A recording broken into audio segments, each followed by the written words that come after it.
బంగ్లాదేశ్లో కొత్త సమస్యలు వస్తున్నాయి. ఒక పక్కన హిందువుల్ని తన్నేయడం అయిపోయింది, బౌద్ధుల్ని తనడం అయిపోయింది, జైనులు దాండం అయిపోయింది, ఇలాదంతా అయిపోయింది.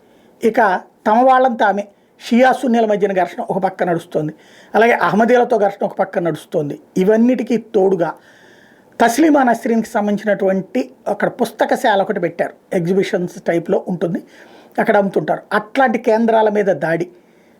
అదే సందర్భంలో ఇంకా ఏదో ఒకటి అక్కడ ఒక యాజిటేషన్, అంటే ఇవాల్టి రోజున అక్కడ ఉన్నటువంటి యువత ఆలోచన సరిగ్గా ఆలోచిస్తే అదేంట్రా మనం ఉద్యమం చేయడం ఏంటి, ఆడెవడో యోనస్ గాడు వచ్చేసి ప్రధానమంత్రి అయిపోవడం ఏంటి, ఆడి మంత్రివర్గంలో ఎవడెవడో ఎదవలు అయిపోవడం ఏంటి, దైన్ని అడ్డం పెట్టుకుని మన ఉద్యమాన్ని అడ్డం పెట్టుకుని మనమేమో రిజర్వేషన్లకు వ్యతిరేకంగా ఉద్యమిస్తే వాడెవడో వచ్చేసేసి మతోన్మాదం అని చెప్పేసి మిగతా మతాల వాళ్ళని చంపేయడం ఏంటి, దాడులు చేయడం ఏంటి, వ్యాపారాలు ఆపేయడం ఏంటి, ఉద్యోగాలు ఆపేయడం ఏంటి, పరిశ్రమలు ఆపేయడం ఏంటి అనే ఆలోచన యువతలో వస్తుంది. కాబట్టి ఆ యువత ఆలోచించే లోపుగా ఏదో ఒక నినాదం తీసుకురావడం, ఏదో ఒక ఉద్యమం చేయడం, రోజు ఒక స్ట్రగుల్ క్రియేట్ చేయడం అనేది నడుస్తున్నది, నడుపుతున్నారు.